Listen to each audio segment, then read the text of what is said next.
Thank you. coming. Have a great panel, and thank you for having me. But we'll go on to get the rest of the story. It is now my privilege to introduce the moderator of tonight's panel. And one of several reasons why I'm the person to introduce her is because I can pronounce her name. I'm introducing my daughter, and in doing that, I'm passing the torch to a new generation.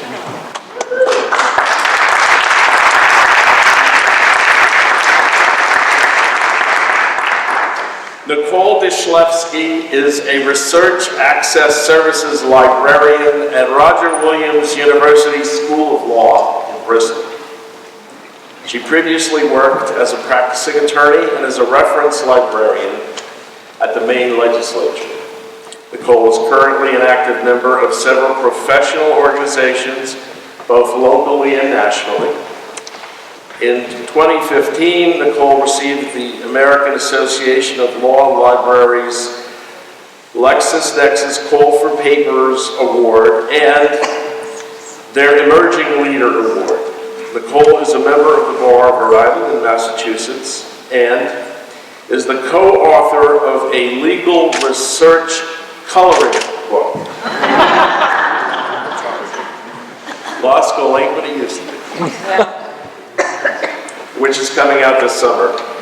And she co-authored Mass Incarceration, an annotated bibliography in the most recent issue of the Roger Williams University Law Review. I'd like to introduce Nicole Dey.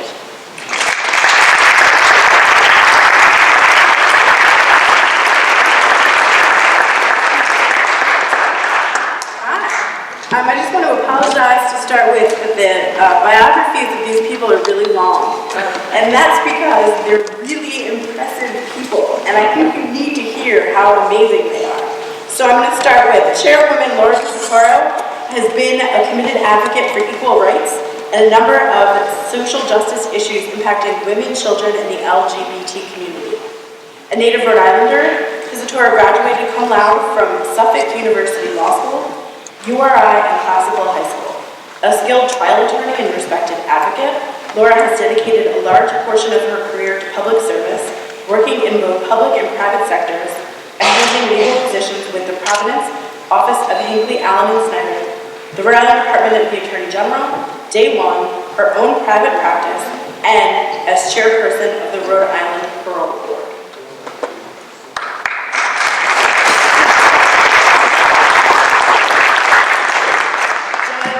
Judith Savage served as a trial judge on the Rhode Island Superior Court for over 2 decades, presiding over legions of criminal and civil jury trials and non-jury matters. Before the bench, Judge Savage was a partner in the litigation department of the law firm of Edwards & Angel in Providence and served as chief legal counsel to Governor Bruce Sunderland.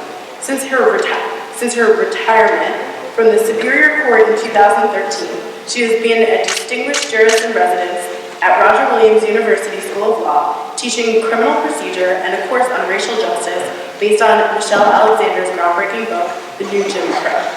In 2015, she assisted law students in hosting a major symposium on mass incarceration that attracted most of our state and federal judges, state and federal prosecutors, and defense attorneys, justice-involved individuals, state officials, and members of the criminal justice community. The keynote speaker was Brian Stevenson, author of Just Mercy, this year's Common Read for the UU.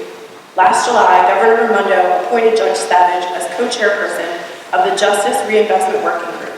With the help of the Council for State Government's Justice Center and the Pew Charitable Trust, that group engaged in community outreach with over 300 individuals and has led to the proposed changes in court rules and proposed legislation that we're going to speak about tonight. Jim Vincent.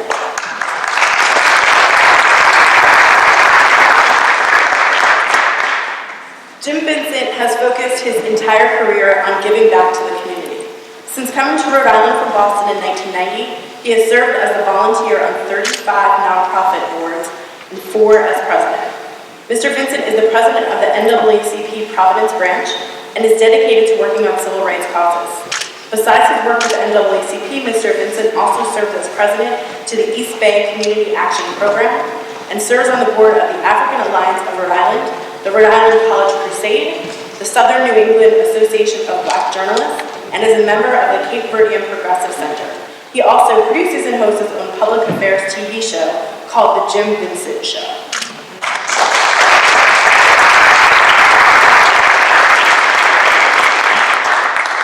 Seth Magaziner was sworn in as General Treasurer for the state of Rhode Island in January of 2015 and has committed to using the Treasurer's office to promote economic growth and financial stability for all Rhode Islanders. Born and raised in Bristol, he began his career as a public elementary school teacher in rural Louisiana during the aftermath of Katrina. After returning home to Rhode Island, Treasurer Magaziner worked as a vice president at Trillium Asset Management, a socially responsible investment firm with more than $1 billion of assets under management. Mr. Magaziner holds a bachelor's degree in history from Brown University and a master's degree in business administration from Yale. Prior to his campaign for General Treasurer, Treasurer Magaziner served as the treasurer of Rhode Island's Marriage Equality Campaign and as the board member of Common Cause of Rhode Island, served Rhode Island and the Bristol 4th of July Committee. Treasurer Magaziner serves on the board of Crossroads Rhode Island, the state's largest provider of services to the homeless.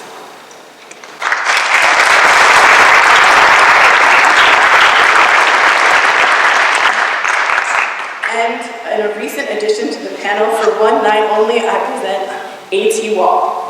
A.T. Wall is the director of the Rhode Island Department of Corrections. His career in corrections began in 1976 as a line probation officer.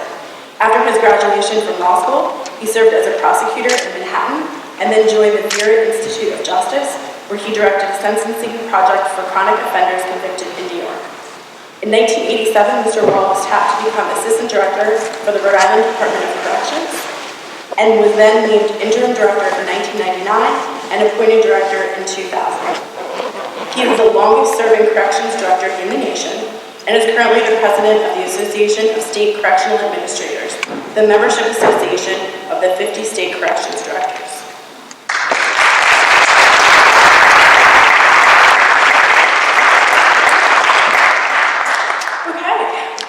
So it is likely that before tonight and from the speakers tonight already, you have heard of the mass incarceration phenomenon in the United States. According to the Sentencing Project, there are 2.2 million people in the nation's prisons and jails, a 500% increase over the last 4 years. Changes in law and policy, not changes in crime rates, explain most of the increase. The results are overcrowding of prisons and fiscal burdens on states. In the 2015 executive order, the governor stated that recent reports document troubling trends, including racial disparities in incarceration rates and arrests, incarceration rates in the United States that are among the highest in the world, and probation rates and terms in Rhode Island that are among the highest in the nation. In the words of the Religious Coalition for a Violence-Free Rhode Island, we recognize that a criminal is a human being, capable of reshaping his or her life, and making available evidence-based intervention programs provides a valuable opportunity for that reshaping. We must work for a criminal justice system that gives those who are incarcerated a real chance for reform and to re-enter society. With that in mind, the panel will be discussing criminal justice reform tonight while the legislature is busy debating the same issues. The hopes are to educate each other and for them to educate all of us about the important work of the Rhode Island Justice Reinvestment. So to start with, Judge Savage, I think that most people are confused by some of the language, specifically when it comes to the difference between probation and parole. So can we just start with a good explanation of what the difference is? Sure. Before I get into the answer to that question, Nicole, let me just make a few comments. First of all, let me tell you that it is very strange to be seated right here because the last time I was right here, I was co-officiating the wedding of my son. So, with a UU minister. I just wanted to speak just for a moment about what has inspired my justice reinvestment journey, a term, frankly, that I didn't envision when I started the journey. I sat on the Superior Court, the trial court in Rhode Island, for over 20 years. And what I took away with me when I left was the memories of the people who came before the court, be they victims or offenders or family members. And those are the stories, the human stories that stick with me, that remain with me when I put my head down on the pillow every night. When I stepped out of the court and then looked back and read works of Michelle Alexander in the New Jim Crow, which if you haven't read, you must, or Brian Stevenson's Just Mercy, which you must read as well if you're interested in this topic, and studied mass incarceration, and then tried to look at these issues in Rhode Island. What emerged for me was a macro picture that then I had to try to square with the more micro picture that I saw every day on the bench. Because as a judge, it's case by case. It's individual by individual. We don't step back necessarily and look at what happens when you paint by number day after day, and then there's a portrait that emerges that may be different than what you expect. And that's what fueled my interest in these issues. And I had to ask the question, what, if anything, can we do better to make people more successful, less likely to offend or re-offend, and then make it less likely that there will be new victims or more victims?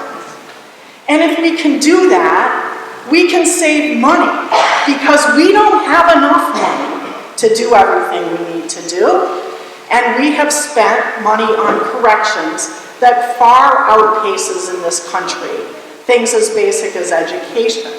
So we have to ask those tough questions. But is there a way to do all of this? And that's really what is behind, for me, the justice reinvestment effort. And it's a conversation, frankly, justice reinvestment, that we are having as a community. And that, to me, is what has been most valuable about it. We are seeing things differently than we saw them even a few years ago. So when we talk about probation and parole, which are two big aspects of justice reinvestment, in Rhode Island, we don't have the same problem as a lot of other states. In a lot of jurisdictions, and you've probably read nationally, the incarceration rates are through the roof because we adopted policies of minimum mandatory sentences, or 3 strikes and you're out, that applied broadly, drove up our prison populations. We avoided a lot of that, to our credit, in Rhode Island. But we sort of traded that issue for this explosion in our probation population. So while it's not jail, probation is not jail.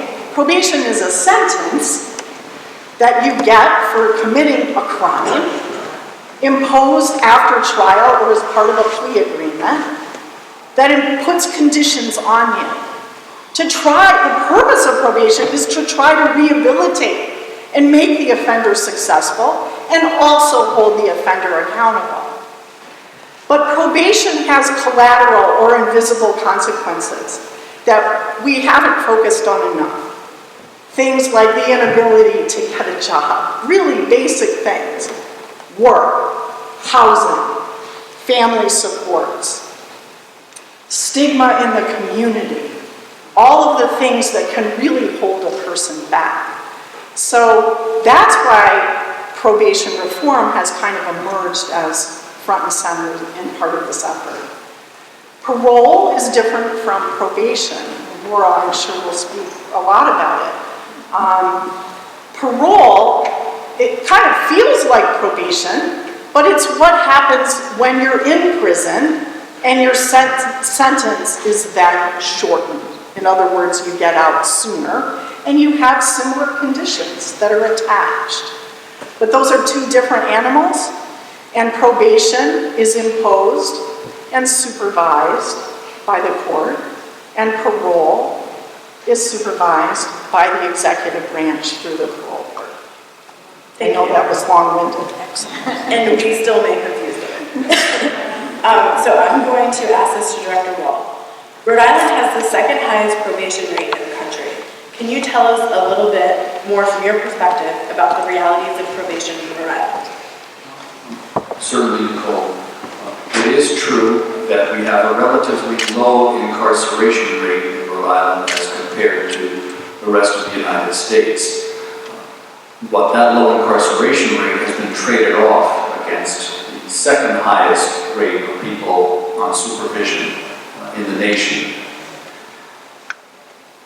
And what we have found is that because of the sheer numbers of people on probation and the inability of our 70 caseload carrying probation officers to supervise these 24,000 people on a daily basis, that we see a number of people violating their terms of probation and returning to the adult correctional institutions and feeding incarceration through the back door. They may not have been sentenced directly to the adult correctional institutions, but they account for a major portion of the people who are locked up there because they have not received the level of supervision and support that is the promise of probation, but which frankly is an empty promise when you have numbers as large as those. Thank you.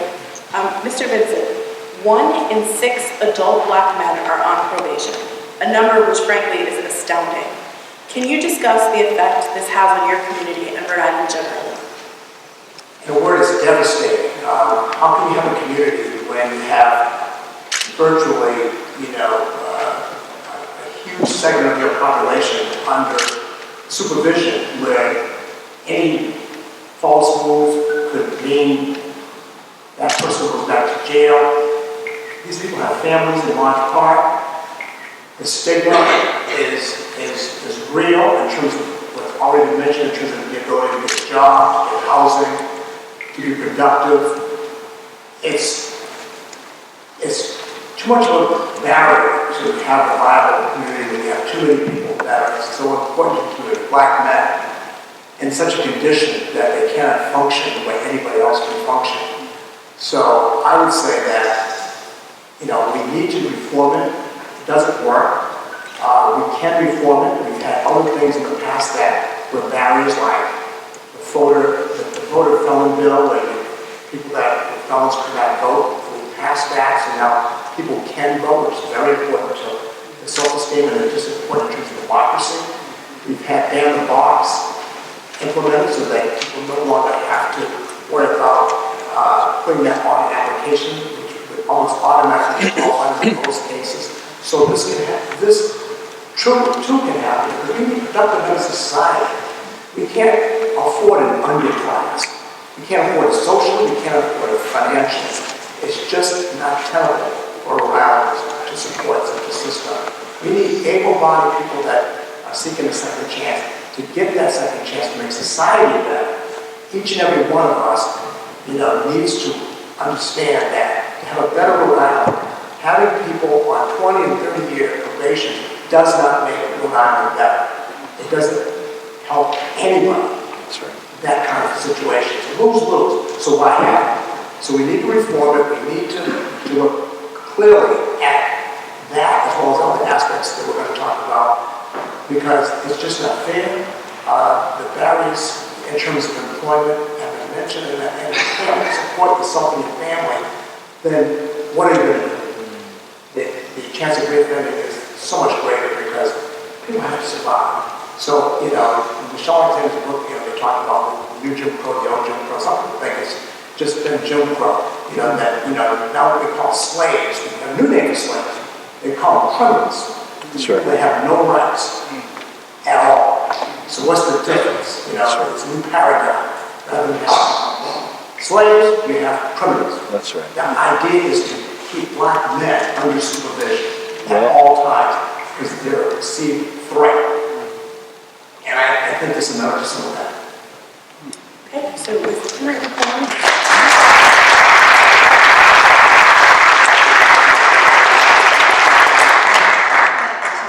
that. And also, I think we'll probably get into this a little bit, but statistically, longer sentences don't produce a lower recidivism rate. That's right.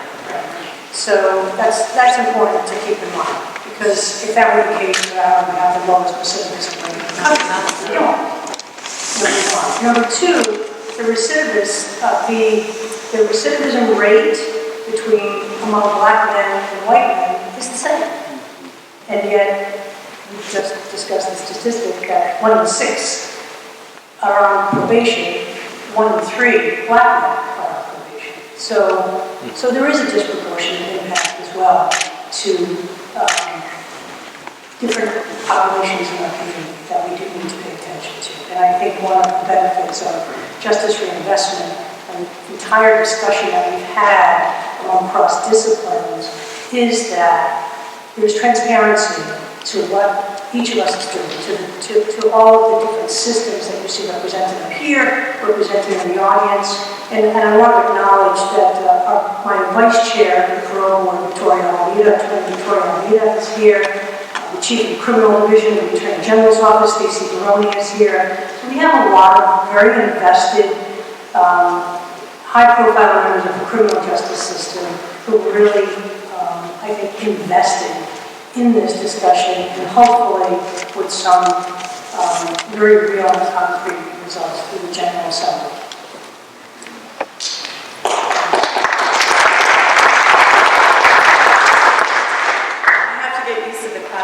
frankly, I'm a librarian and we know a lot.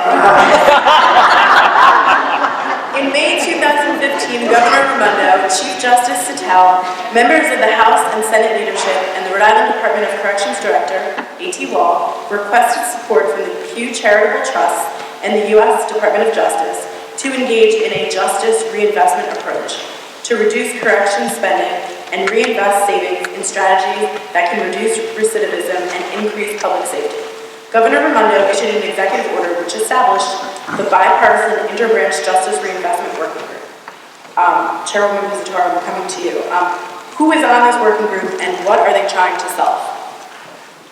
Couldn't help my remarks, I'm sorry about that. So on this working group includes members from all 3 branches of government. The Attorney General, the Public Defender, as well as community groups such as the Rhode Island Commission for Human Rights, the NAACP, Jim was represented on the group, the ACLU.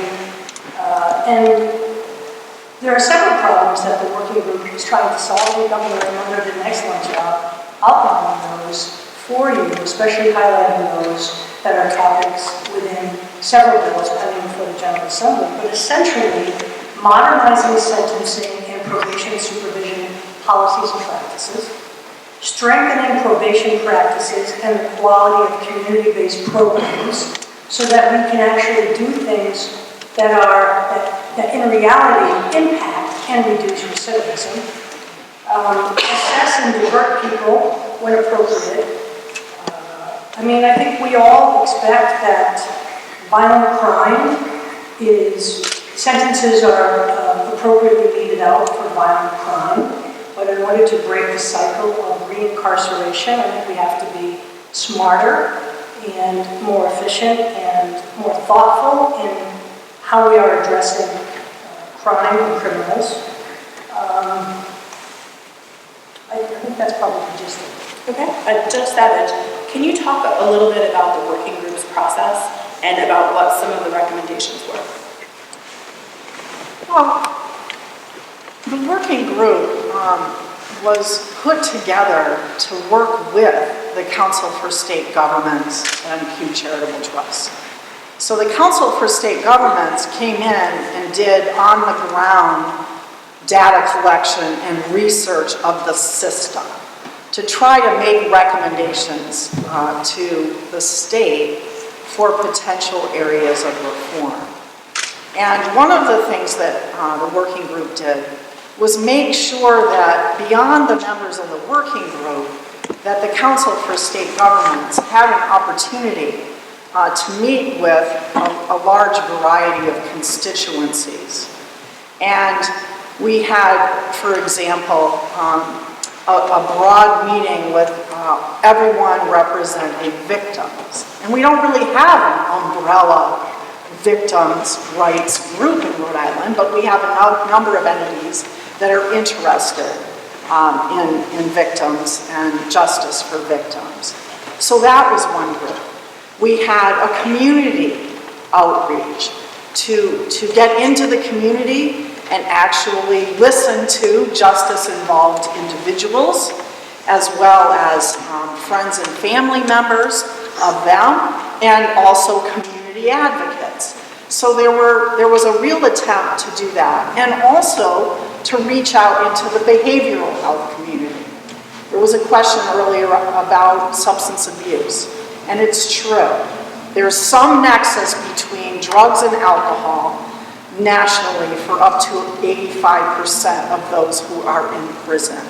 So whether it's fueled by addiction, someone battling addiction, a crime that was alcohol related or drug related, it's a very, very high statistic. Mentally ill. In Rhode Island, we deinstitutionalized our state hospitals. We were the leader in the nation of doing that. But the flip side of that is that we have now incarcerated a large percentage of people suffering from mental illness. So we reached into the behavioral health community. So the process really was to, and it was mentioned, I think we reached at least 300 people to network with the Council for State Governments to have input for their proposals to the state. Thanks. And I don't know if this is a good question for you or for someone else on the panel, but how does it go from the recommendations that came out of the working group to bills in front of the legislature? Well, what the working group did was really provide sort of a sounding board for the Council for State Governments, and then efforts were undertaken by the judiciary that very much wanted to address this issue themselves as the judiciary. And they did that by developing proposed sentencing benchmarks. Really, their focus was on probation reform. So what can we do with regard to probationary sentences? And there are two main steps that the judiciary has taken preliminarily. And this is separate from legislative action. So the judiciary is saying, what can we do with regard to sentencing, with length of sentences on probation? And they have proposed language that would suggest to judges that there be a 3-year cap on probation for nonviolent offenses. And they're debating how to define that category of offenses. But then there's a separate mechanism that they're exploring, which is sort of the back end, people already on probation. We don't have any mechanism for someone on probation to shorten their probation. So it's what kind of mechanism can be put in place so that they can come to court and say, I've done everything I was supposed to do. I'm law-abiding. I want my probation terminated. Then there's legislation. And the legislation really falls into 3 broad categories, I think is the best way to describe it.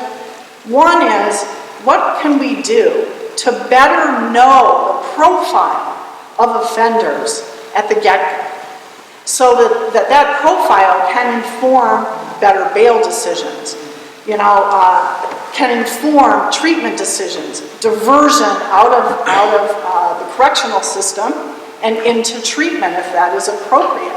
But to do it with information as opposed to the way we do it now, which is the best we can with what we know.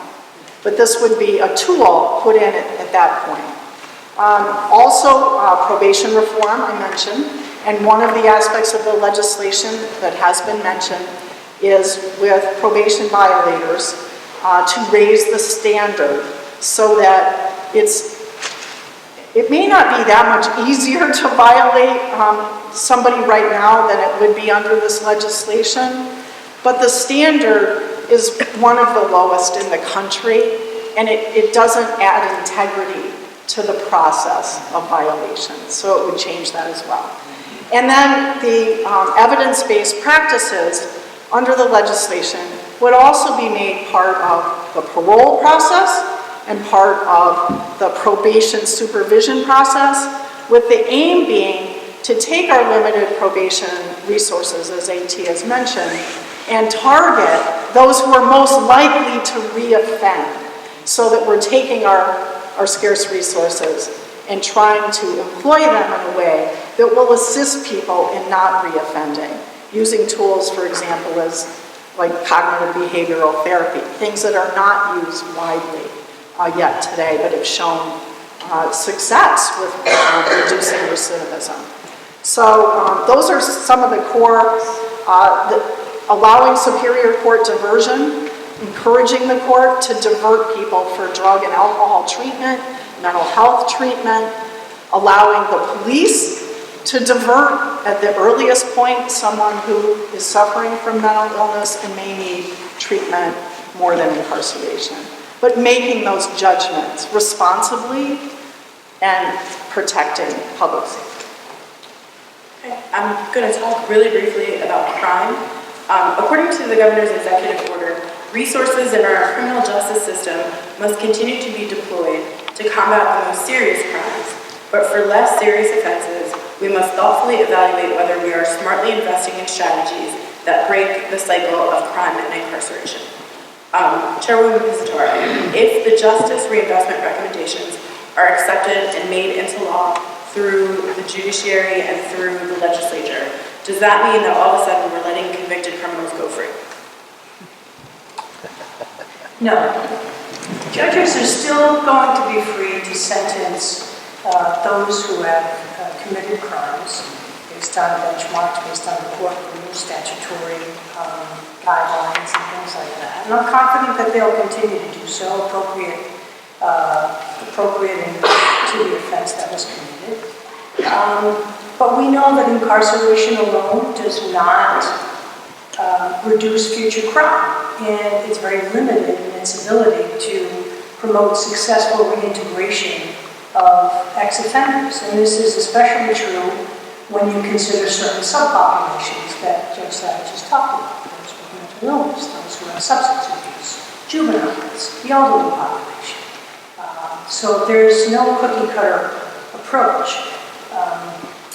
And in fact, studies show that holding people longer in jail, longer than they need to be, actually increases recidivism. Because now, as Judge Savage indicated, there's the collateral consequences, which destabilize the home, the family, the work, employment, etc. So the process of justice reinvestment, from my perspective, is not here to open jailhouse doors, carte blanche, without any thought or process. In fact, it's the opposite. It's to make sentencing meaningful, to make it impactful, to make sure that we are prudently using resources, to make sure that we are giving people, if we're going to put them on probation, if we're going to release them to parole, that we actually give them the best chance possible. Yes. Because we're not doing that.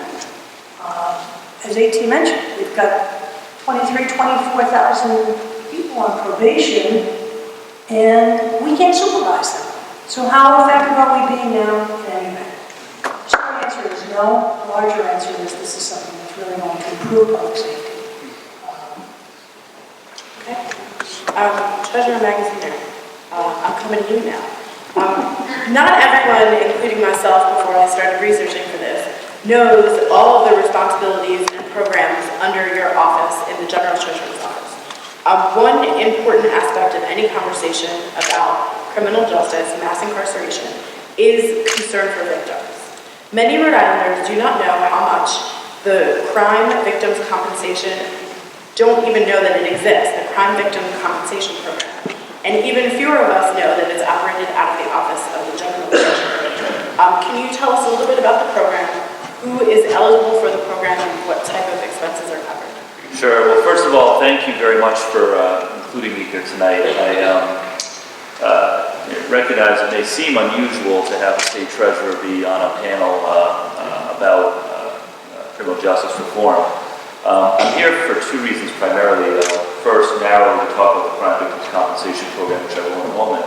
But I also just want to take the opportunity to underscore something that's been hinted at already. This is an important set of issues for us to be tackling, not only because of the importance of helping people get their lives back on track at an individual level, but also because of the broader economic and financial impact that we have from over-incarceration and, in this case, a probation system that needs to be reformed. The governor said it, try to get a job when you're on probation. Right? Try to get a job when you're on parole. It's very, very difficult, even with things like the box and the turn in the case of parole and so on. These things have broader economic implications. And is it a coincidence? We have to ask ourselves, is it a coincidence that Rhode Island has the second highest rate of citizens on probation and also has had one of the toughest times of any states coming out of the economic recession? Is it a coincidence that we have such a high rate of citizens on probation and we struggle consistently to close our structural deficit? The misalignment between the revenue that we take in and our expenses, right? When you have fewer people who are in the workforce, who are able to be productive, who are able to earn an income both for themselves and for the community in the form of taxes, that depresses your revenue. And also, as we are well aware, the cost of incarceration is incredibly high. So these issues are all connected.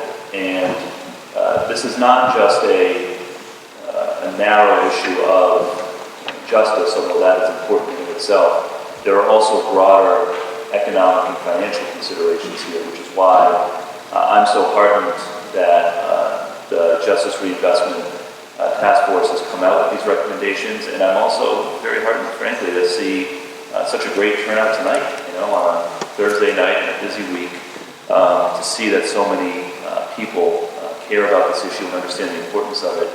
Is very heartening to me, not only as the state treasurer, but also just as a citizen.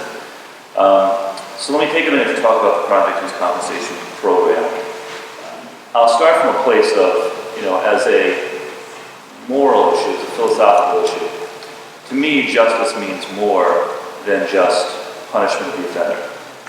Justice is also the act of a community coming together to support the victim and to support all those who are affected.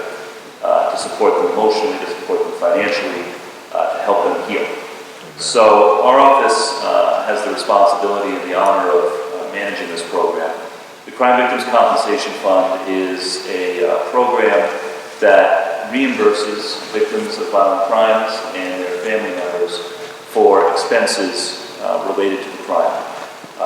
The program will compensate victims up to $25,000. And will cover a wide range of expenses, everything from burial expenses to cleanup expenses at a crime scene to medical that's not covered by insurance, counseling expenses, very important. We have passed legislation this year, it's already been signed into law, to expand the level of benefits for certain types of expenses. The one that I think is most important is relocation. So we're now we are now covering relocation expenses, whether it's hotel room stays, whether it is the security deposit and the first few months' rent in a new apartment.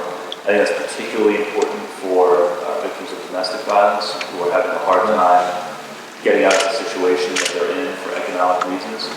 So we were able to increase the amount that we're able to cover for relocation expenses from $2,500 to $5,000 that was signed into law about a month ago. I think that this is important, again, because to me justice means a community coming together, supporting those in our community in their times of greatest need. A couple of other changes that I know are part of the Justice Reinvestment Group's recommendations, which I support, include provisions that would make sure that no one is denied compensation just because they have a past felony on their record, as long as somebody was not committing the crime in a way that was related to the incident for which they're claiming the expenses. If they have something on their record from 5 years ago or 10 years ago that's completely unrelated, that should not be a barrier to getting this benefit. And so I'm glad that that's part of the package, and I hope it goes through. And the last thing I'll say is, it's not unique to Rhode Island to have a program like this. Many states have it. What is unique to Rhode Island is that it's not normally housed within the state treasurer's office. It's usually housed within an attorney general's office or the court system. The only other state I'm aware of where it's housed out of state treasury is Tennessee. I actually think that it makes sense to have this program be administered independently, because when you have an office that is involved in trying to establish innocence or guilt of a crime, that is trying to establish what a sentence should be, that is trying to, that is taking positions one way or another on the reliability of witnesses and so on, having that office also be in the position of handing out financial benefits to some of the parties who are involved, I think can create some very sticky situations. So we like the fact that this is a program that's available and that is getting stronger and hopefully continue to get stronger, but also one that's really administered by an independent body, and we take the responsibility very seriously, and it's something that we're very proud of. Oh, and I should just say, last year we were able to pay out $1.3 million to just over 600 individuals.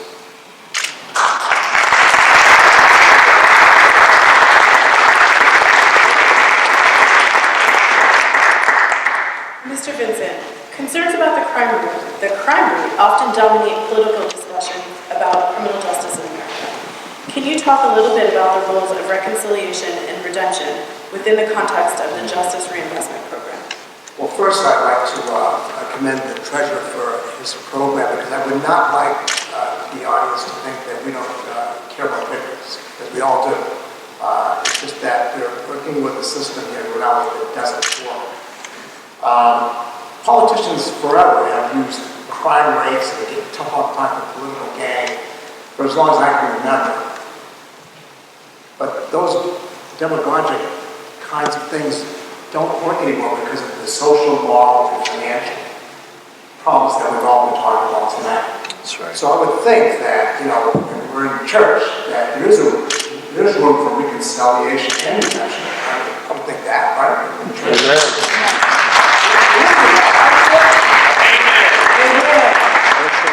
So reconciliation and redemption, I think I'm talking to the right group in terms of that, because we do believe in that, especially when it makes sense. You can't have, as I mentioned, an underclass, a group of people that we have to take care of because they can't take care of themselves because of the barriers of probation or parole or whatever that keeps people from being productive members of society. It just doesn't work. I mean, this whole thing about holding the key, that doesn't work. So we have to do what does work, what's in our best interest, no matter what people think in terms of criminalism. I know that in my community of color, people, thought of the war on drugs as a war on people of color. That's right. Purely for political gain. Mm-hmm. They understood that there was no winning war on drugs, but they felt that it was catchy, it was a good slogan, it would keep those people under supervision because they're always been a perceived threat, even though they're no longer in slavery. That ending of slavery did not end the perceived threat. People have always been a threat, so we have to come up with a new paradigm, new systems to keep people under control, under supervision. And so, that's not lost on a lot of people that I talk to. So this whole thing of over-incarcerating and targeting, we know that, for example, I work with the legalization of marijuana. We know that black people are arrested 2.5 to 3 times more than whites, even though the usage is the same. In fact, the usage of whites is more. Yet they're arrested on their way to that prison pipeline, which is going to destroy their lives and the lives of the family, the lives of the community. I read recently that in New York City, a city that I think might be, African-Americans might be 20% of the population, I don't even know, but it's something like that. But 90% of the arrests recently in terms of marijuana were African-Americans in New York City. Now, that's not targeted, I don't know what it is. We have to at some point just be honest with ourselves in terms of what we're really doing. And keeping people under control through the criminal justice system is, I can't afford it. I'm a taxpayer. I can't afford it. You can't afford it. We need people that can be productive, tax-paying citizens to be just that. Because we need all hands on deck. We cannot have people riding in the wagon because we told them that they cannot have the right to pull the wagon. Can't have that. We need to be honest. We need reconciliation. We need redemption. We need to be mindful of victims, not, to discard their concerns ever. But we need to look at the system that does not work for anybody. It doesn't work for anybody. And if we don't do something now, it will continue to not work for anybody. And that's what this whole thing is about. When does it end? It ends now. It ends now with good people like you, and good people like on the panel who's going to convince the legislature to do the right thing for Rhode Islanders. Because everybody's going to win in this. Everybody. There's no losing here. Because people have the right to live in dignity, with respect, not having the sort of Damocles over one's head for 30 years because of something they did as a youth or whatever, a young person. It just doesn't make sense. And, I don't care what you feel about a certain group of people that might not be like yourself. It comes out of your pocket, one way or the other. You say, well, why should people in the suburbs care? Because you pay taxes. You got to support that system so it doesn't affect you. Because when you want to put your daughter or your son in private school versus public school, you want to do the second home or improvements to the first home, you need disposable income that is going into that, not to the taxes. They go into a system that doesn't function. That's right. So for that reason, along with the moral reason and the social reason, because we are talking about reconciliation and redemption, we must do it, and let's do it now.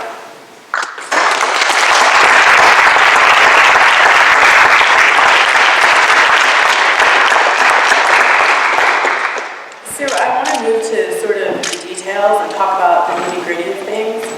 Sometimes I'm going to use phrases that I have copied from their documents and I don't know what they mean. So I'm going to rely on you guys to explain it. And this can be to either Director Wall or Chairwoman Pisaturo. I want to talk about the process behind assessment. Specifically, there was a recommendation to use a validated screening tool to identify risk and needs for programming intervention. So can one of you talk a little bit about that? I'll be happy to.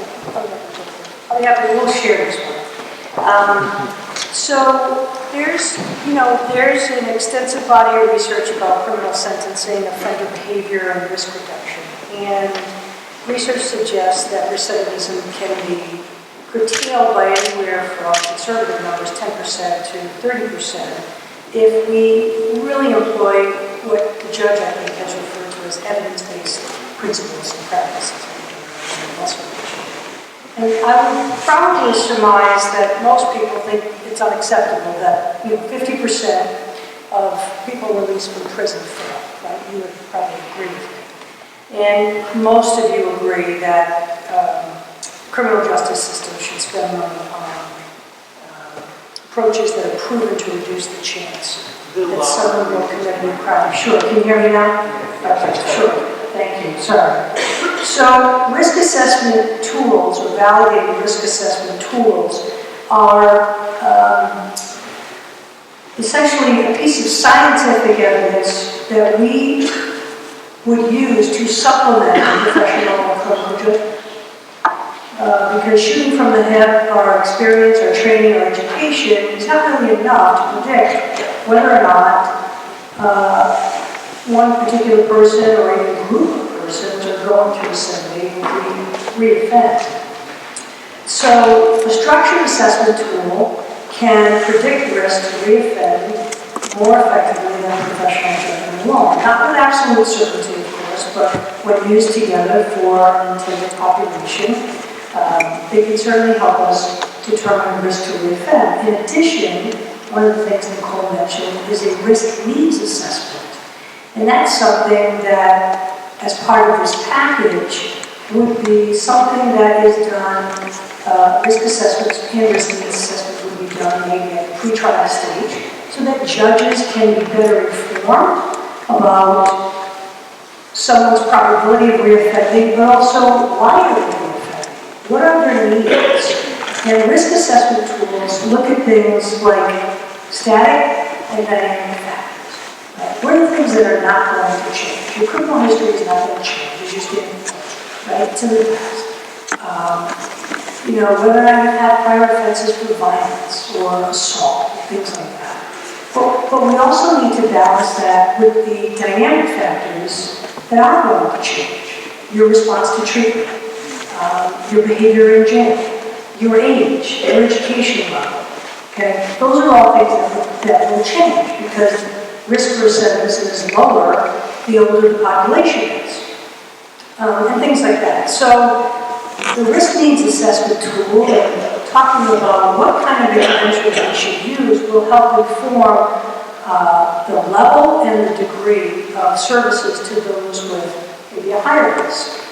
As the governor mentioned, why spend our resources on treating those lower risk offenders when really it's the higher risk offenders that you're going to give them money bang for your buck, so to speak, to put them in vernacular, and provide minimal or lower intervention strategies to those with lower risk. In fact, one of research tells us that if we provide too many services and too many interventions to those with lower risk, they're going to have a higher rate of recidivism, of coming back, because we're over-treating them.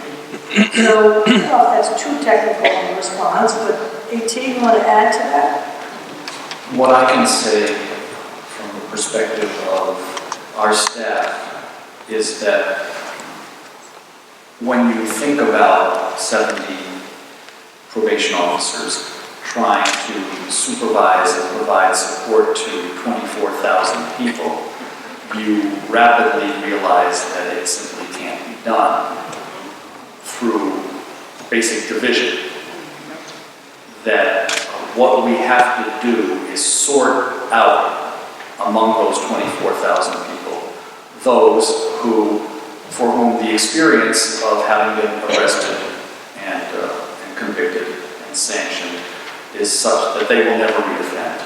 That it's an anomaly and an aberration in their lives.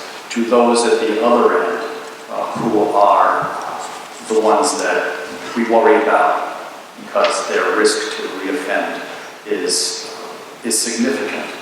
And the sorting mechanism is risk assessment instruments, those tools that will determine who needs greater interventions and who does not. Risk assessment instruments target the who. They also target the what. Once somebody's high risk, the question becomes, what are you going to offer by way of programming and a mix of supervision and support that will address their particular needs? Is the problem that they've been scarred by trauma from childhood? Is the problem that they are addicted to drugs or alcohol? Is the problem that they have a set of values and beliefs that put them at odds with larger society?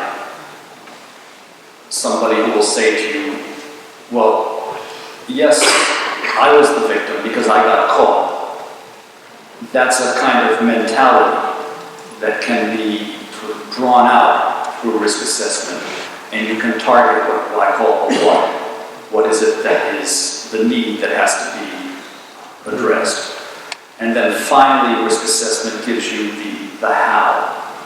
You have the who are the people at highest risk.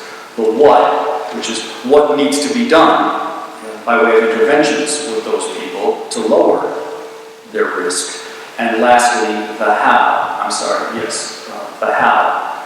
And the how part of it is important because you have to be able to be responsive to their particular issues and needs. Most basic level, you have to have somebody who speaks the native language of the offender if you are going to have any chance of success, because they're not going to understand you otherwise. So those are the three components that we try to factor into risk assessment. And what we've learned through lots of trial and error over the years is that you really need each of those three if you're going to be able to make the changes that have to be made in the habits of thought and the behaviors of people who are under our thumb. Thanks. So I'm getting the, you need to turn the phone over to the audience for questions, Don. So I just want two final questions. One is I want to go back to the issue of mental illness or a substance abusing offender. Judge Savage, can you talk a little bit about what some of the challenges are and what recommendations are being made by the working group on this particular issue or those two issues? Well, historically, some of the challenge has been inadequate availability of treatment options. A lot of judges have said, if I just had more tools, there would be more I could do. So that's one part of this. We're making headway in terms of insurance. That used to be an impediment for so many people, even accessing treatment when needed. So that's being looked at more globally in terms of the changing health insurance landscape, and I think we will make greater headway in accessing resources now than we have in the past.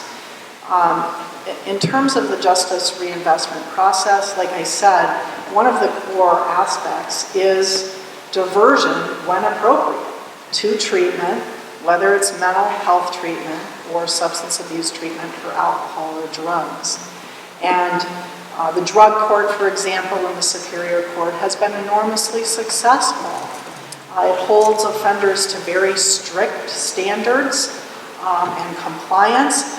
But if you want to see a joyful day, go to graduation in the drug court and watch people who have been successful in combating addiction. It's not an overnight process. It takes the better part of a year. People relapse. That has to be expected.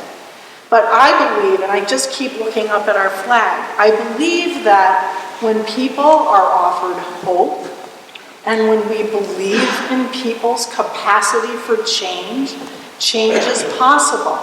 I saw it a lot on the Superior Court, but we did it on an ad hoc basis. We did it when we could, or when we saw the opportunity or the resources. Justice reinvestment is about doing it more broadly to make it more available to more people equally. And I know it works. I've seen incredible stories. And those are the wonderful moments in criminal justice, when you actually use the criminal justice system to provoke change, accomplish change, and make somebody better. And I really believe we can do that in a broader way. I have one last question, and it's to everybody. So you have a group of very committed people who are here, and they want to know what steps can the people here take to support justice reinvestment, these bills before the legislature, but the idea generally. Call your legislators. Call them tomorrow, in the House and the Senate. And make sure that all 6 bills are passed by the House and the Senate. It's vital, it's important. Let's do it. We can do it. Yeah, this is the shout out. We actually have a script for everyone.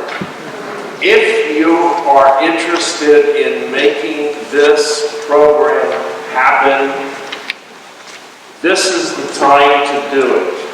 We've got phone numbers for the Speaker of the House and the phone number for the Chair of the House Judiciary. They need to hear from you. There's a brief script of what you can call now.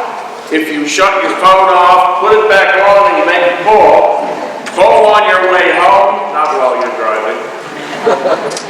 Call when you get home. Call tomorrow. Call Sunday afternoon. Could you give us the bill numbers specifically, please? You know what? Do you have the bill numbers? Yeah, there's several, so that might be complicated. Yeah, if you want to see me afterwards, I have them. Someone on the panel was kind enough to give me copies. I'm not using it, it wasn't around. So, can I open it up for questions? Well, I think this is a very how about two questions? How about two questions? It's a very complicated issue, and we may be here all night asking questions, but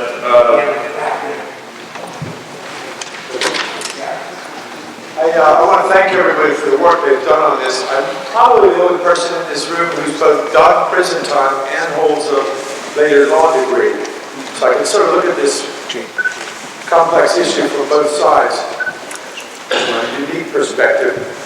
I think one thing that I'm not hearing in it, it just feels a little, all the ideas are good ideas, but they just feel a little short somehow, a little flat or sterile.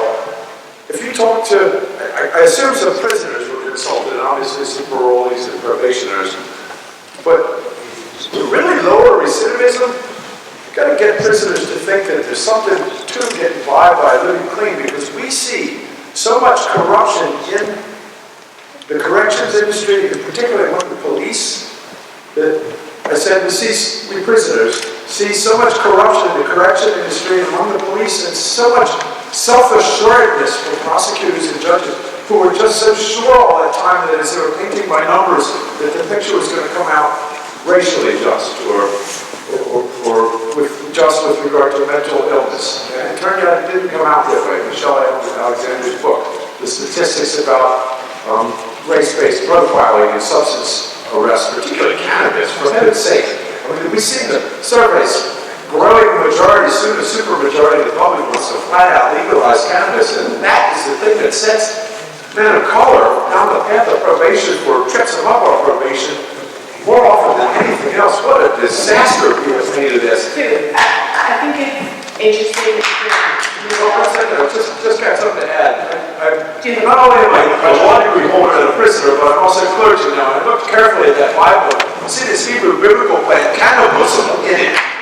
And I see this men named Eldad and Medad in the book of Numbers were accused for having put this cannibalism-laden oil on themselves unlawfully, all in front of Judge Moses, who acquitted them because their accusers were in worse faith than they were, abuse of process. Legalize that crap already. Let us men out of prison, off probation. That's all I got to say.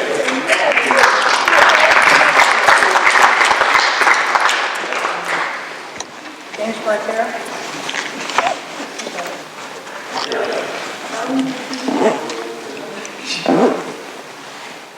I'm glad you talked about victims, but the one victim that hasn't been addressed is not a minority, and that is the women of the world. According to the statistics here, not that many people are in prison for sexually based crimes and wife beating and domestic abuse. But according to the statistics that say that a quarter of all women by the time of 18 have a strong chance of being raped, that obviously isn't true. I'd like to know how the justice system is going to become partners with other people who are trying to change attitudes about the way women should be treated and the rights of men to treat them that way. There's been 2 high-profile cases in the last week, not in Rhode Island, that have spoken very eloquently, and what they've said is that the last 40 years of work have not produced a new generation of men who know how to treat women as equals. Thank you. I'll respond very briefly by suggesting, I'm a former prosecutor as well, and one of the things that I've seen in the past 20 years, and I worked on domestic violence and sexual assault cases, and worked at Dayton, which is a sexual assault and trauma resource center. But I am seeing, I'm very buoyed by seeing much more collaboration between the advocacy groups and law enforcement. It is happening in Rhode Island, and I know it's happening through Day One, through the Rhode Island Coalition Against Domestic Violence. I want to recognize Lieutenant Colonel Christy Covitas, who is here on behalf of the Rhode Island State Police. At Day One, we work very closely with the Rhode Island State Police, the Providence Police, the Rhode Island University Police, and I think with much more reporting of sexual assaults, which doesn't necessarily mean that they're increasing, but it does mean that we're reporting them, which is excellent, because it's becoming much more transparent in the rape culture and myths, etc. We're educating each other about it. But we have to talk to our sons, our brothers, our fathers, our male cousins about that. But I think as we've addressed issues in probation and parole and criminal justice system, it's the integration of all of the different practices, because this is an education issue, it's an economic issue, it's a family issue, it's an issue of human dignity. So. Also, just one point about the legislation. In the assessments we were talking about, there's a specific language that deals with an assessment for lethality and domestic violence issues. So that's part of it, as well as beefing up batter's counseling. So. I'll just say very briefly, and this is a very complex and multifaceted issue, and we're not going to come up with a comprehensive solution tonight, but I will just make 2 points. The first is, again, I think that the lack of reporting and the difficulty with prosecuting a number of these crimes, a lot of it is based in economics. I really believe that. I think it's difficult for people to get out of situations where they're being abused if they don't feel financially secure.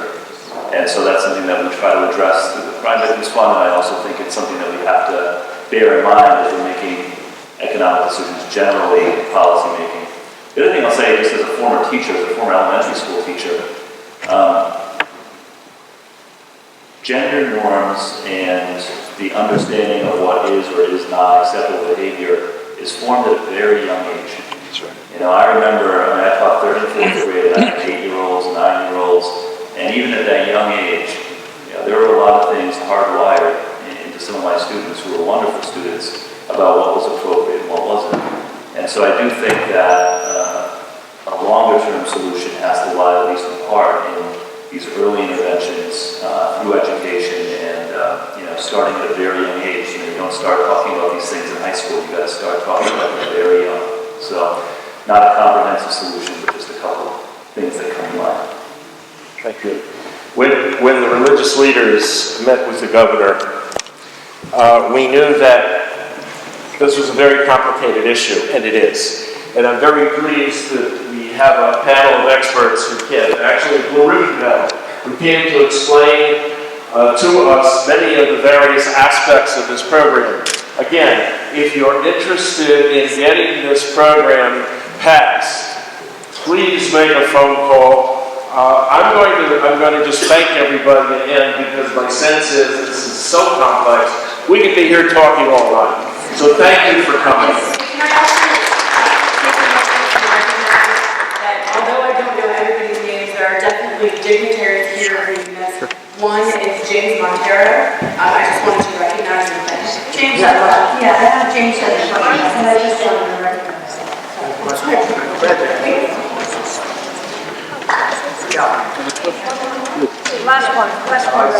The question I wanted to ask you is, I know the Department of Corrections has approximately $179 million budget a year.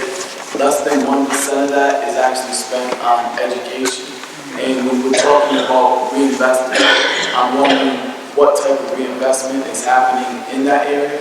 I know there's been major changes to actually deal with that, because I've been asked to come help and work inside the prison. So it's amazing what I see happening in the prison, but there are opportunities being presented for individuals who want to better themselves to get education. But I'm wondering what reinvestment is happening on that front. I'm somebody who was formerly incarcerated. I spent approximately 20 years of my life behind the walls. It wasn't until I came up with the concept that more education equals more money would equal more freedom, and that meant freedom of choice for me, that I decided to go back to school.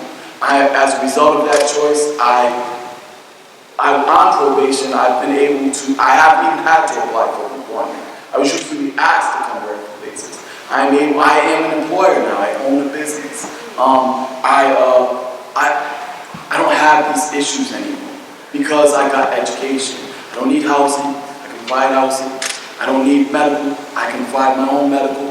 I don't need, there's a lot of things that I would be a burden to the system if I didn't get my education. So what I'm asking is, what type of reinvestment is being made towards education? Because education is actually, that and increased family contact are the two number one things to actually reduce recidivism.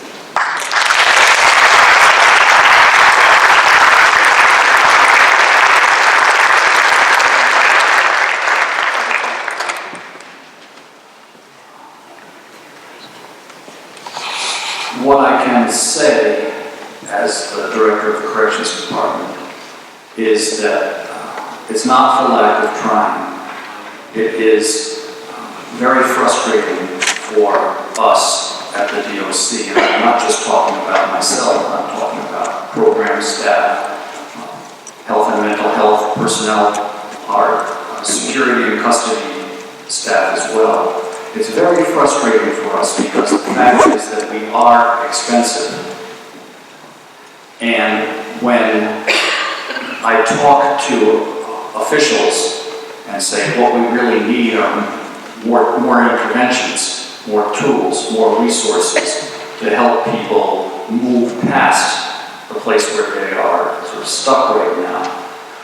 It's not said this bluntly, but the gist of it is as follows.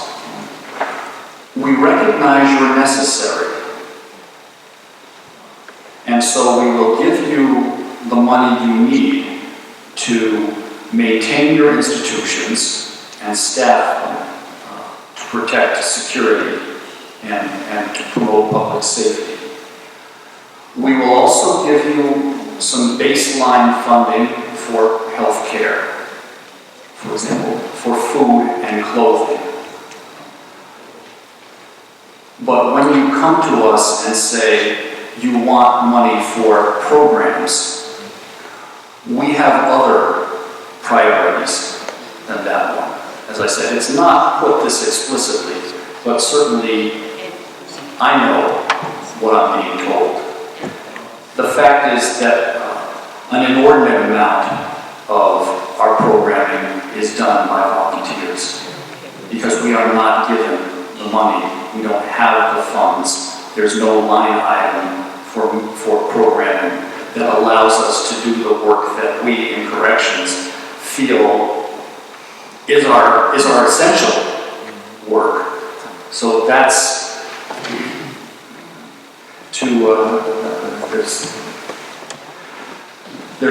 you make your peace with certain things. I'm not made my peace with that. That's right.